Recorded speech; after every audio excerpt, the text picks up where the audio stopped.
The dust hung in the air like a veil between the living and the dead as Jacob Mercer rode into the McAllister ranch just after dawn.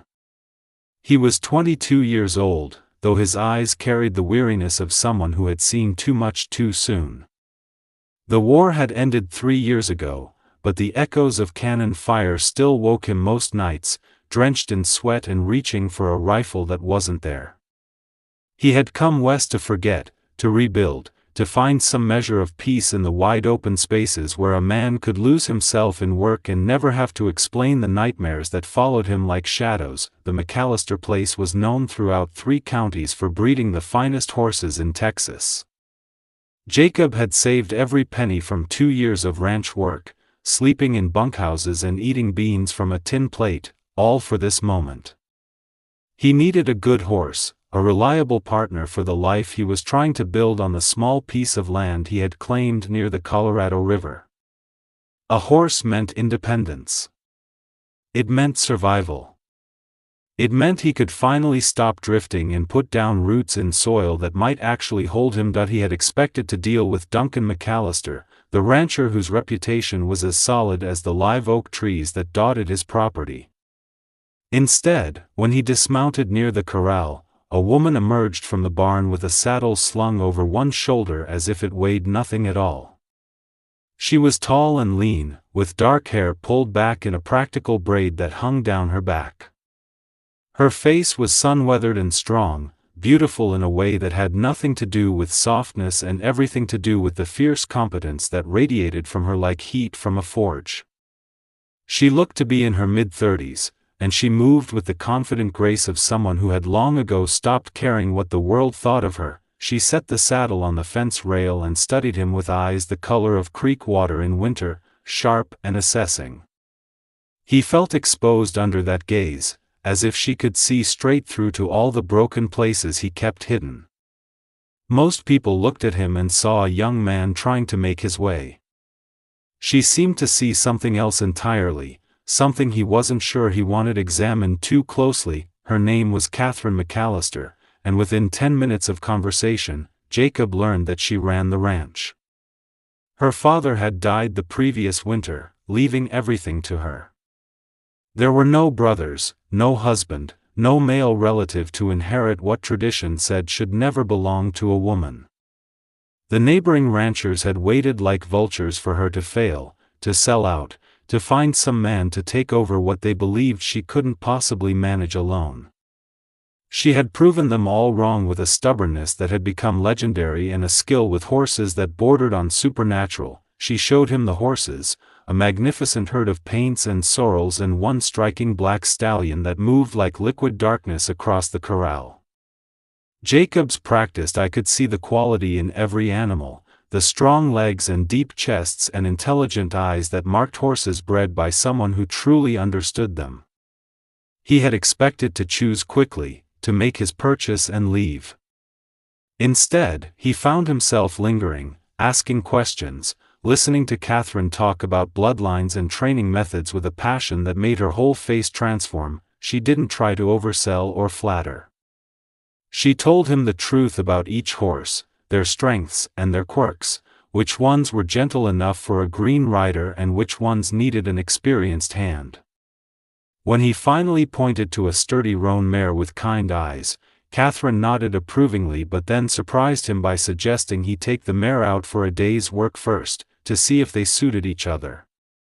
No money would change hands until he was certain. It was the most generous offer anyone had made him since he came west, and he didn't quite know what to make of it. He returned the next day, and the next, each time finding some reason to stay a little longer. Catherine put him to work without asking, and he found himself mending fences, breaking a young colt to saddle, helping her treat a horse with a stone bruise. They worked side by side in comfortable silence, the kind that only comes when two people understand the rhythm of hard labor and respect each other's competence. She never asked about his past, never pushed him to fill the quiet with unnecessary words. For the first time since the war, Jacob felt like he could breathe without the weight of other people's expectations pressing down on him. It was during a thunderstorm 2 weeks after his arrival that everything changed. They had been working late, and the storm rolled in fast the way they do on the plains, turning the sky black and splitting it with lightning that made the horses scream in their stalls. They worked together to calm the animals, moving from stall to stall with steady hands and soothing voices, and when the last horse had settled, they found themselves standing in the barn doorway, watching sheets of rain hammer the earth. Catherine turned to him, water dripping from her hair, and said something that had clearly been building inside her for days. She told him she had been watching him, seeing how he worked, how he treated the animals, how he carried himself with a quiet dignity that reminded her of her father. She said the ranch was too much for one person, that she had been struggling to keep up with everything, that pride had kept her from admitting she needed help. Then she offered him a partnership. Not employment, not charity, but a genuine stake in the ranch if he would stay and help her build something that would last. Jacob felt something crack open inside his chest, some frozen place that had been locked tight since he watched his best friend die in his arms on a battlefield in Virginia. He wanted to say yes immediately, wanted to grab onto this lifeline she was offering with both hands. But honesty demanded more than easy acceptance. He told her about the nightmares, about the days when the ghosts came so thick he could barely function, about the fear that he might not be reliable, that he might let her down when she needed him most. His voice shook as he spoke, laying bare the wounds he had never shown anyone. She listened without interrupting, and when he finished, she did something that undid him completely. She reached out and took his hand, her calloused palm warm against his. She told him everyone carried ghosts, that her own were different but no less real, that the measure of a person wasn't whether they had scars but what they did in spite of them.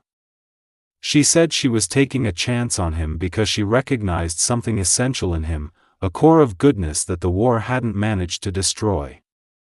She believed in him, she said, even if he didn't quite believe in himself yet. He stayed. The weeks turned into months, and Jacob threw himself into the work with a dedication that surprised even him. Under Catherine's guidance, he learned not just to work with horses but to truly understand them, to read their moods and needs, to build trust through patience rather than force. He discovered he had a gift for it, a natural empathy that connected him to the animals in ways that went beyond mere training. Catherine saw this gift and nurtured it, teaching him everything her father had taught her, passing down knowledge that had been accumulated over generations, but it was more than the work that bound him to the ranch. It was Catherine herself. He found himself watching her when she didn't know he was looking, admiring the way she faced every challenge with unwavering determination, the way she could be hard as iron when dealing with a difficult buyer and gentle as rain when soothing a frightened foal. She was unlike any woman he had ever known, unconventional and unapologetic, living by her own rules in a world that constantly tried to confine her to someone else's vision of who she should be. The attraction grew slowly, complicated by the difference in their ages and the business relationship they shared. Jacob tried to ignore it, tried to tell himself he was grateful for her friendship and partnership and that wanting more was both inappropriate and foolish. But the heart has its own logic, and his heart had made its choice. He loved her strength and her kindness and the way she made him feel like he could be more than his broken past. He loved how she challenged him, how she never let him hide behind his wounds, how she saw the man he could become and refused to accept anything less. It was Catherine who finally breached the unspoken barrier between them. They were sitting on the porch one evening after a long day, watching the sun paint the sky in shades of gold and crimson, when she turned to him and asked if he ever thought about the future, about settling down, about building a life with someone.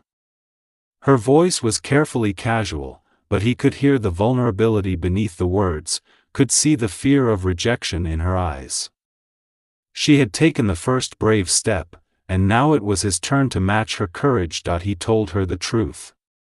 He told her that he thought about it constantly, that she was in every vision of the future he allowed himself to imagine, that the age difference meant nothing to him compared to the depth of what he felt for her. He told her she had saved him in ways that went far beyond offering him a partnership in the ranch, that she had given him back his faith in goodness and possibility and hope. He told her he loved her, the word simple and unadorned, carrying the weight of absolute truth. She kissed him then, and it felt like coming home to a place he had never been but had always been searching for. They sat together on that porch as darkness fell, talking about dreams and fears and the life they might build together. It wasn't a fairy tale. They both knew the challenges they would face, the gossip and judgment from people who would never understand or approve. But they had both survived worse than small-minded criticism, and they had each other, which felt like enough to weather any storm. The neighboring ranchers who had once waited for Catherine to fail now had to swallow their pride and admit that the McAllister Ranch was thriving. Under the partnership of Catherine and Jacob, the operation expanded, their reputation for quality horses spreading across Texas and beyond. They married quietly in the spring, with only a few close friends present, and built a life that honored both their strengths, working side by side as true equals. Jacob's nightmares didn't disappear entirely, but they came less frequently, and when they did, Catherine was there, her steady presence an anchor that pulled him back from the dark places. He discovered that healing wasn't about forgetting or erasing the past, but about building a present so full of meaning and love that the past couldn't dominate everything. The ranch gave him purpose, the horses gave him peace, and Catherine gave him the courage to keep moving forward even when the old demons whispered that he didn't deserve happiness. Years passed, marked by hard work and small victories, by storms weathered and challenges overcome. They expanded the ranch, took on a few young men who reminded Jacob of himself, lost and looking for a place to belong. Catherine taught them what her father had taught her, and Jacob taught them what the war had taught him about resilience and brotherhood and the importance of showing up even when it was hard. They built not just a successful business but a community, a place where people who didn't quite fit anywhere else could find acceptance and purpose. On the 10th anniversary of the day Jacob first rode onto the ranch, they stood together in the corral where they had first met, watching a new generation of horses run free across the pasture. Catherine leaned against him, and he wrapped his arm around her shoulders, both of them weathered by a decade of sun and work but stronger for it. He thought about the young man he had been, desperate and broken, coming to buy a horse and nothing more.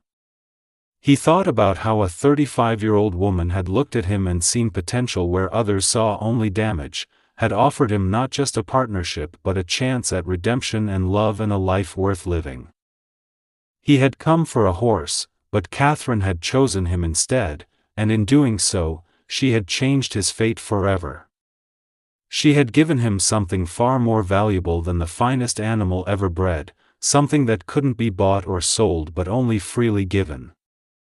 She had given him a future, a home, and most importantly, she had given him back himself, whole and hopeful and finally at peace in the wide-open spaces of Texas where two unlikely souls had found each other and built something beautiful from the ruins of their separate pasts. The sun set in a blaze of orange and gold, painting the ranch in warm light, and Jacob Mercer knew with absolute certainty that he was exactly where he was meant to be, with exactly who he was meant to be with, living a life he could never have imagined but couldn't imagine living without.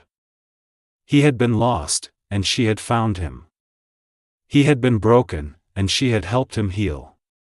He had been alone, and she had chosen him, and in that choice, everything had changed. The wild frontier had given them both hardship and freedom, loss and opportunity, and through it all, they had found each other, two stubborn souls who refused to let the world tell them what was possible or appropriate or right. They had written their own story, and it was better than anything either of them could have dreamed.